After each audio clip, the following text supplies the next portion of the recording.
Assalamualaikum warahmatullahi wabarakatuh. Salam sejahtera, Om Swastiastu, Namo Buddhaya, salam kebajikan. Perkenalkan, nama saya Dian Perwitasari, NIDN 0014058505 dari program studi D3 Arsitektur, jurusan Teknik Arsitektur, Politeknik Negeri Pontianak. Pada kesempatan kali ini, izinkan saya untuk menjelaskan mata kuliah yang saya ampu sebagai unjuk kerja Tridharma Perguruan Tinggi, yaitu mata kuliah Perancangan Arsitektur 4. Selanjutnya, izinkan saya menjelaskannya. Saya akan menjelaskan mengenai mata kuliah Perancangan Arsitektur 4. Mata kuliah ini memiliki kode ARS 41512 dengan 3 SKS teori praktek. Adapun deskripsi mata kuliah ini adalah mata kuliah ini merupakan mata kuliah inti dalam perkuliahan arsitektur. Mata kuliah ini memiliki 9 sub capaian pembelajaran yang memberikan pemahaman hingga keterampilan kepada mahasiswa dalam menganalisis dan merancang ruang yang berkaitan dengan psikologi arsitektur.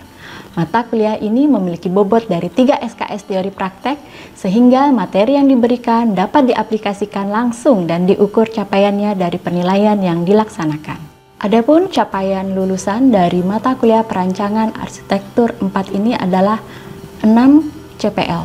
Yang pertama, menunjukkan sikap bertanggung jawab atas pekerjaan di bidang keahliannya secara mandiri.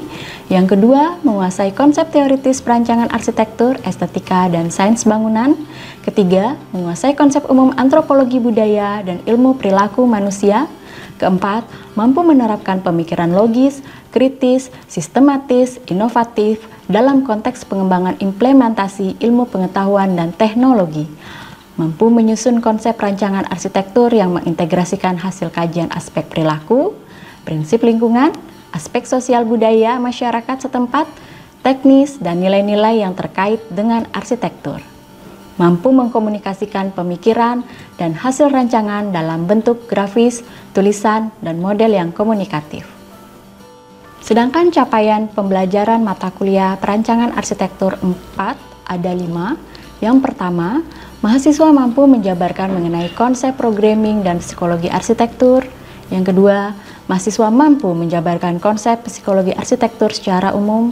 Yang ketiga, mahasiswa mampu menganalisis setting perilaku manusia terhadap lingkungan. Yang keempat, mahasiswa mampu memahami konsep aksesibilitas dan prinsip universal design.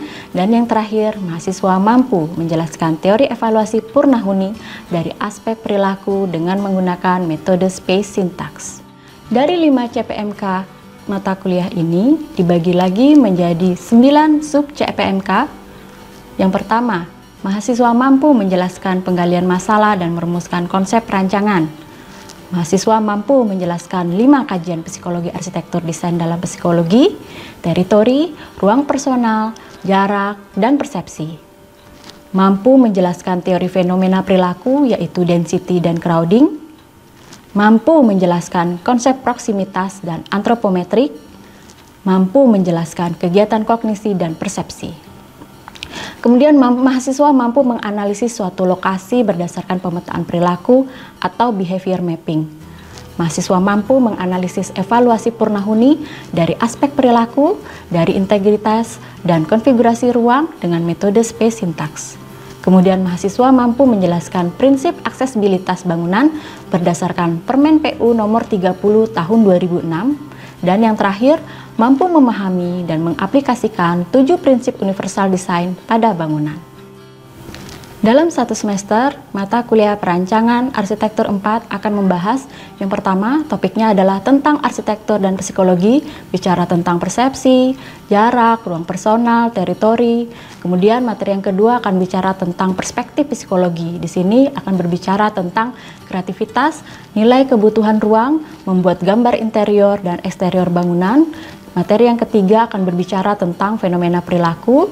Materi yang keempat akan bicara tentang pemetaan perilaku atau behavior mapping. Kemudian akan dilanjutkan dengan UTS, ujian tengah semester.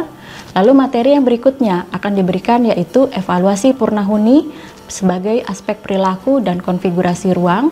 Kemudian materi berikutnya adalah aksesibilitas pada bangunan gedung dan lingkungan. Kemudian ada 7 prinsip universal design dan diakhiri dengan ujian akhir semester. Pada perancangan arsitektur 4 ini diberikan pada semester 5, saya mengampu satu kelas semester 5 yaitu semester 5D. Media pembelajaran yang saya gunakan ada dua, yaitu secara luring, yaitu tatap muka di dalam kelas, kemudian secara daring menggunakan Google Classroom dan Zoom Meeting. Media komunikasi untuk berkomunikasi dengan mahasiswa, saya menggunakan WhatsApp, kemudian email, serta pengumuman-pengumuman yang saya letakkan di Google Classroom. Aplikasi belajar yang digunakan ada dua. Yang pertama, untuk presentasi dan pembuatan laporan menggunakan Microsoft Office, yaitu PowerPoint, Excel, dan Microsoft Word. Sedangkan untuk grafis, saya menggunakan yaitu Autodesk AutoCAD, CorelDRAW, SketchUp, dan DepthMap X. Bentuk dan metode pembelajaran pada perancangan arsitektur 4 ada 4. Yang pertama, studi kasus. Di sini pada studi kasus dicari literatur, kemudian dicari kasus-kasus atau preseden-preseden yang terkait dengan materi yang diberikan. Kemudian ada metode ceramah, di mana saya memberikan teori-teori ataupun fenomena-fenomena yang ada di lapangan. Kemudian yang ketiga adalah sesi diskusi dan tanya jawab, kemudian dilanjutkan dengan tugas kelompok. Nah, yang terakhir adalah kita mencari kasus atau project based learning, di mana mahasiswa turun ke lapangan untuk melakukan observasi, wawancara, dan survei, baik itu menggunakan kuesioner maupun menggunakan Google Form. Untuk asesmen dan penilaian mata kuliah perancangan arsitektur 4 dibagi menjadi 4. Yang pertama, dilihat dari aktivitas. Aktivitas ini bernilai 10%. Kemudian untuk tugas bernilai 20%. Kemudian untuk UTS bernilai 30%. Dan terakhir UAS bernilai 40%. Tugas sendiri dibagi menjadi dua. Yang pertama adalah tugas yang dilakukan secara individu atau mandiri, kemudian tugas kelompok yang dilakukan bersama-sama kelompok dalam melihat studi kasus yang telah diberikan. Kemudian dilaksanakan UTS dan UAS. Setelah dilakukan UTS dan UAS, maka dilaksanakan yang namanya remedial. Remedial dilaksanakan untuk melihat apakah mahasiswa tersebut bisa mempunyai nilai yang sesuai dengan passing grade yang telah diberikan. Kemudian yang terakhir, pelaporan nilai, yaitu melaporkan hasil dari evaluasi selama 1 semester yang diberikan dari dosen kepada prodi. Penggunaan Classroom mengusung konsep paperless, di mana semua mahasiswa mengumpulkan tugas mandiri maupun tugas kelompok di dalam folder pengumpulan tugas yang telah saya buat di Google Classroom. Google Classroom sendiri saya buat untuk memudahkan mahasiswa dalam mencari materi perkuliahan yang telah disampaikan dari minggu pertama hingga minggu terakhir. Di situ juga saya sediakan absensi perkuliahan apabila dilakukan pertemuan secara maya. Sebelum saya screenshot, saya suruh mahasiswa untuk mengisi absen terlebih dahulu di dalam Classroom, serta saya selalu memberikan pengumuman-pengumuman apabila terkait dengan mata kuliah perancangan arsitektur 4. Saya menggunakan beberapa referensi dalam mengajar mata kuliah perancangan arsitektur 4. Yang pertama, saya menggunakan buku Arsitektur dan Perilaku Manusia karya Marcella Lawrence. Kemudian saya menggunakan buku dari Dedi Halim berjudul Psikologi Arsitektur. Lalu selanjutnya saya menggunakan buku dari B. Setiawan Haryadi yang berjudul Arsitektur Lingkungan dan Perilaku. Selanjutnya, Universal Design, Creating Inclusive Environment dari Maisel Stanfield. Lalu saya menggunakan Universal Design Handbook. Kemudian ada buku Universal Design and the Politics of Disability. Ada Universal Design Principles and Models. Lalu ada peraturan terkait tentang penyediaan fasilitas dan aksesibilitas pada bangunan, gedung, dan lingkungan. Lalu metodologi dasar space syntax dalam analisis konfigurasi ruang. Kemudian ada Disability Space Architecture. Kemudian ada Inclusive Buildings, Products and Services, Challenge in Universal Design. Dan yang terakhir adalah The Social Logic of Space karya B. Hillier. Adapun persiapan perkuliahan yang saya lakukan pada mata kuliah perancangan arsitektur 4 ini adalah, yang pertama, saya selalu memberikan kontrak perkuliahan di awal semester.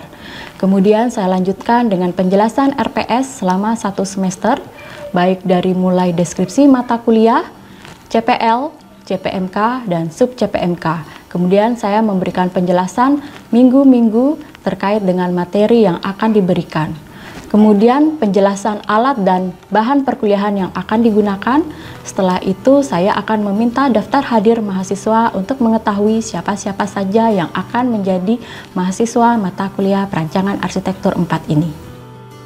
Untuk pelaksanaan perkuliahan, yaitu yang pertama, biasanya saya meminta ketua kelas untuk menyiapkan dulu infokus, bahan pengajaran, serta absensi. Kemudian dilanjutkan dengan pembukaan kelas. Kemudian saya melakukan absensi. Apabila tatap muka, saya akan melakukan absensi secara manual. Apabila menggunakan tatap maya, saya akan men-screenshot dan menyuruh mahasiswa untuk mengisi absensi di Google Classroom. Kemudian, pengulangan materi sebelumnya, yang apabila mahasiswa masih belum jelas dengan materi sebelumnya, saya mempersilahkan mereka untuk bertanya dan berdiskusi. Setelah itu dilanjutkan dengan pemberian materi baru. Setelah itu, setelah selesai materi baru, kita akan melanjutkan dengan diskusi dan tanya jawab dan pemberian tugas apabila memang materi tersebut membutuhkan tugas terstruktur, baik itu mandiri maupun kelompok. Setelah itu, terakhir adalah pengisian berita acara perkuliahan dan penandatanganan dosen di absensi mahasiswa. Selanjutnya adalah video pengajaran saya, perancangan arsitektur 4 yang dilakukan secara tatap maya melalui Zoom meeting berikut ini. Assalamualaikum warahmatullahi wabarakatuh. Waalaikumsalam. Waalaikumsalam warahmatullahi wabarakatuh. Oke, baik. Hari ini seperti biasa kita akan belajar tentang perancangan arsitektur 4 di minggu ke-9 ini. Ya. Nah, seperti biasa, sebelum kita mulai perkuliahan, saya akan mengabsen kalian terlebih dahulu. Silahkan menghidupkan kameranya. Ayo, nanti saya mau ambil fotonya. Ayo, silakan dihidupkan kameranya. Oke, senyum ya, biar bagus. Oke, sudah. Saya ambil 1, 2, 3. Oke, sekali lagi. 1, 2, 3. Oke, baik. Bentar, saya simpan dulu absen kalian. Nah, baik. Sebelum kita mulai ya materi pada minggu ini, ada yang mau bertanya tidak tentang materi minggu lalu tentang behavior mapping atau pemetaan perilaku? Ada enggak yang mau tanyakan tentang materi minggu lalu? Kan materi minggu lalu kan saya menjelaskan tentang place center mapping, kemudian person center mapping, dan bagaimana cara kita memetakan perilaku terhadap manusia pada sebuah bangunan. Ada enggak yang mau bertanya? Oke, enggak ada ya? Ada enggak? Oke, mungkin udah jelas semua ya. Baik, ini saya akan kasih materi minggu ini berkaitan dengan judulnya adalah, sudah terlihat? Sudah, Bu. Sudah, Bu. Ya, minggu ini kita akan masuk ke materi 2 tentang fenomena perilaku dan evaluasi purnahuni atau post occupancy evaluation atau disingkat dengan POE. Nah, fenomena perilaku ini kan kemarin udah ya, saya lebih menekankan pada kesesakan ya, misalnya seperti crowding, kesesakan, teritori, privacy, dan lain sebagainya ya. Jadi misalnya kayak gini kan, ada yang namanya teritori, persepsi, kognisi, citra, dan lain-lain. Itu adalah merupakan konsep dari fenomena lingkungan yang mengakibatkan perubahan perilaku terhadap seseorang user terhadap bangunannya. Nah, jadi kalau kita bicara tentang kriteria perilaku, kenapa sih kita harus mempelajari tentang behavior atau perilaku? Karena itu akan mempengaruhi perilaku berkegiatan manusia yang ada di dalam ruangan. Jadi perilaku itu berhubungan dengan perhelatan serta kemungkinan adaptasi terhadap tuntutan fisika, bangunan, dan keadaan alam lingkungan. Jadi misalnya contoh yang paling gampang adalah sinar matahari, panas, penghawaan, dan lain sebagainya. Nah, ini adalah materi yang akan saya sampaikan di minggu ini terkait dengan yang namanya evaluasi pasca huni atau disingkat EPH dan atau disebut sebagai Post Occupancy Evaluation atau kita sebut sebagai POE. Nah, jadi kenapa kita di PAR 4 ini kita perlu belajar tentang EPH atau Post Occupancy Evaluation, karena untuk meningkatkan kualitas desain kita, performa desain kita itu semakin baik.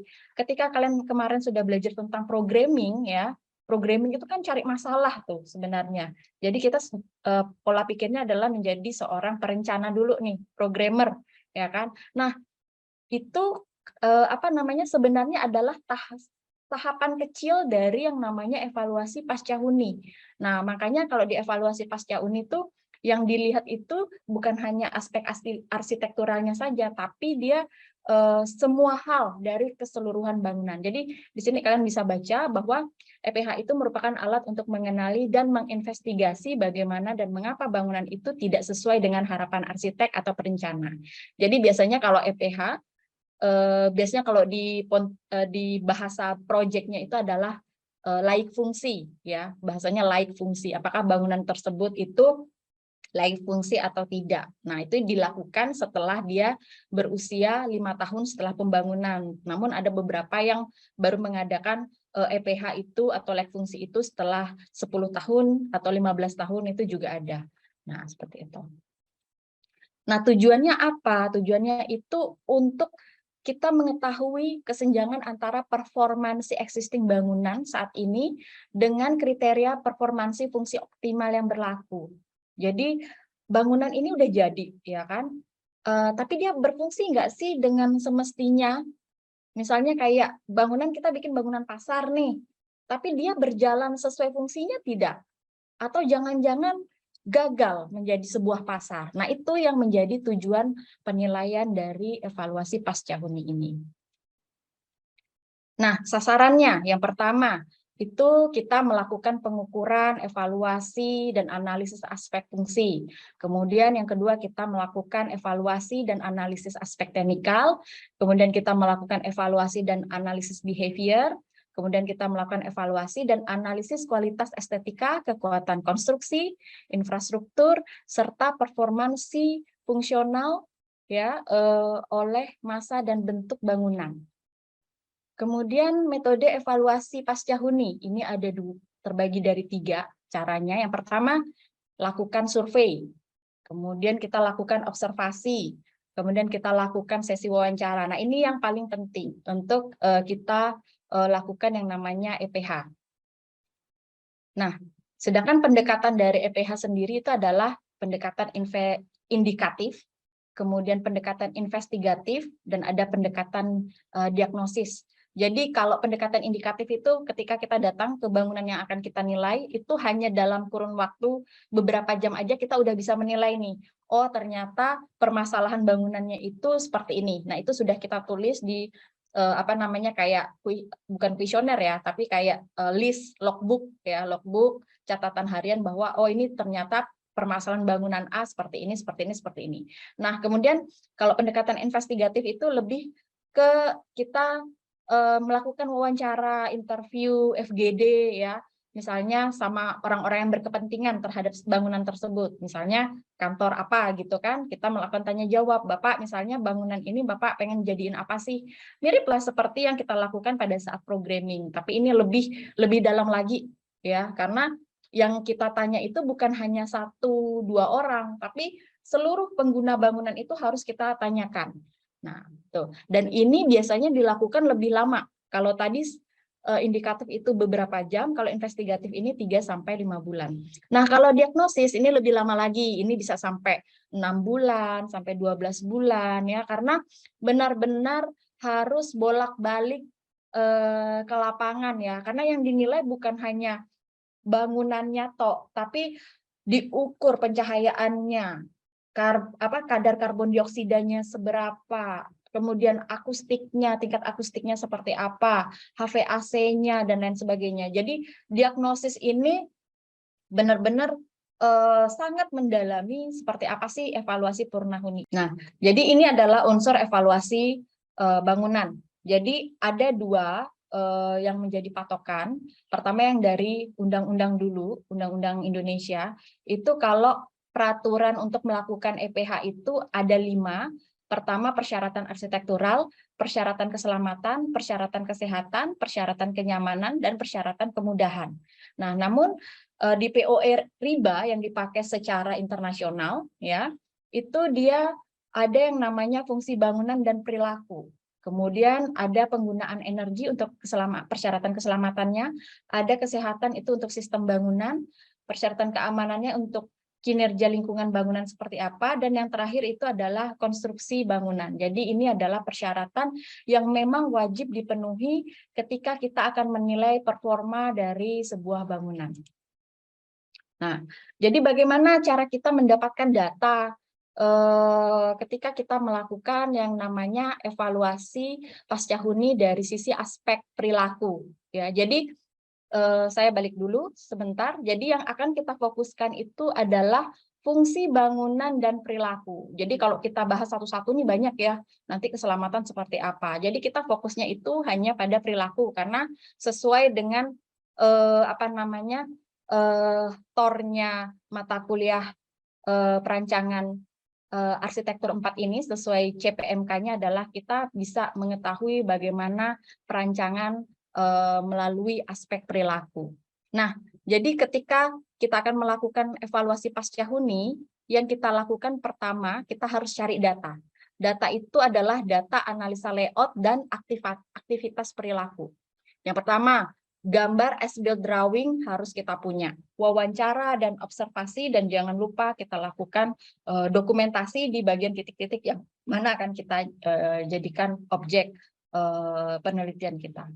Nah, jadi ada beberapa contoh studi kasus ini yang pernah saya kerjakan terkait dengan evaluasi pasca huni, ya. Jadi, nah contoh ini kasus yang pertama ada bangunan Pasar Kapuas Indah, ya, yang akan dijadikan kasus pertama.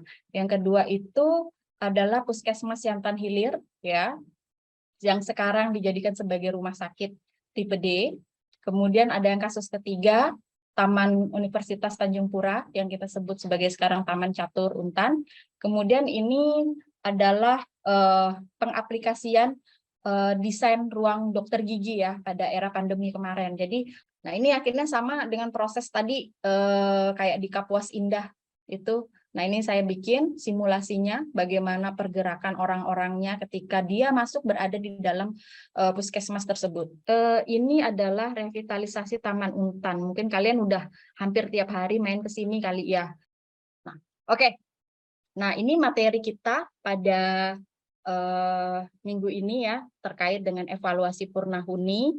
Nah, kita diskusi. Ada yang ingin bertanya mungkin terkait dengan materi kita pada minggu ini.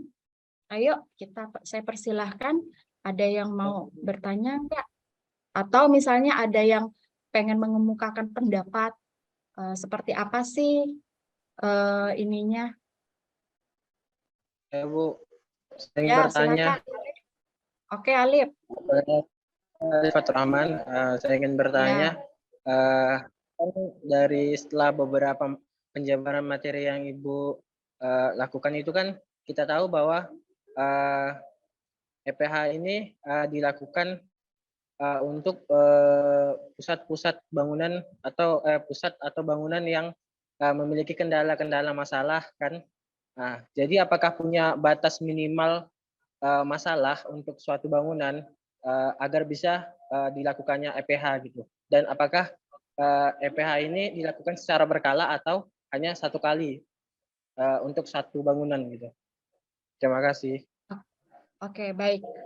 Begini, jadi bangunan yang akan dilakukan EPH atau layak fungsi itu bisa bangunan apa saja, ya. Namun tidak berlaku untuk bangunan sederhana. Bangunan sederhana ini maksudnya begini, bangunan yang kayak tipe perumahan, ya, tipe 36, tipe 45, tipe 60, atau dia di bawah tipe 75 itu tidak perlu kita lakukan yang namanya evaluasi Purnahuni. Kita cukup lakukan yang namanya programming aja, ya kan? Nah, namun bangunan-bangunan yang memiliki fungsi kompleks, kayak misalnya fungsi publik lah, ya, kayak sekolah, pasar, mall, ya, kemudian puskesmas seperti yang tadi saya sampaikan. Nah, itu ketika mereka sudah mengalami yang namanya penurunan fungsi bangunan dari sisi apapun, mau struktur, mau arsitektural dan lain sebagainya, dan dia sudah lebih dari 5 tahun, maka wajib dilakukan yang namanya evaluasi pasca huni tadi atau laik fungsi. Satu lagi lah sebelum kita kasih tugas ya untuk minggu depan. Satu lagi lah pertanyaannya, siapa? Saya ingin bertanya, Bu. Oke, Damar. Gimana, Damar? Yuk. Jadi kan, Bu, EPH ini kan merupakan program untuk rehabilitasi bangunan atau ruang publik itu kan, Bu. Jadi nih EPH ini merupakan program yang sudah direncanakan dari awal atau program yang akan dilakukan saat bangunan itu sudah memiliki atau muncul masalah, Bu? Ya, itu jawabannya adalah yang kedua. Jadi ketika bangunan itu sudah muncul masalah, maka mau tidak mau sebelum kita mau melakukan perencanaan desain yang baru, ya kita harus melakukan yang namanya studi kelayakan dari evaluasi Purnahuni ini. Mungkin materi ini nanti akan saya share kembali di Google Classroom seperti biasa ya. Kalian tinggal download, kalian tinggal pelajari lagi ya, dan materi ini mudah-mudahan bisa membuka cakrawala dan wawasan kalian terhadap ternyata kalau kita mempelajari perilaku itu bukan hanya kita melihat orang aja, tapi ternyata kita bisa menilai sebuah performa bangunan itu seperti apa, ya kan? Nah, tugas kelompok ya, tugas kelompok seperti biasa selalu ada tugas kan mata kuliah teori praktek ini. Karena kita berjumlah 23 orang di dalam satu kelas, maka saya akan membagi kelompok kita menjadi 3 ya. Kelompok 1 itu adalah nomor absen 1 sampai 8 ya. Nah, ini nanti tugasnya membuat behavior mapping mall matahari ya. Ingat behavior mapping, place center mapping dan person center mapping ya. 2 itu.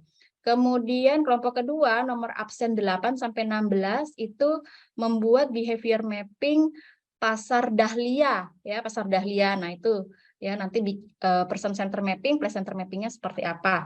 Nah, yang untuk kelompok 3, sorry ini kelompok 3 ya. Saya masih salah ketik. Ini nomor absen 17 sampai 23 membuat behavior mapping Taman Budaya. Kalau tidak ada pertanyaan atau tanggapan, oke sekali lagi saya tanyakan, masih ada yang mau ditanyakan nggak terkait dengan materi kita ataupun tugas? Tidak ada, Bu. Oke, baik. Kalau tidak ada, saya akhiri perkuliahan kita pada hari ini. Saya ucapkan terima kasih banyak. Assalamualaikum warahmatullahi wabarakatuh. Waalaikumsalam warahmatullahi wabarakatuh. Terima kasih, Oke, Bu. silakan. Ya, sama-sama. Silakan leave kelas ya. Baik, Bu.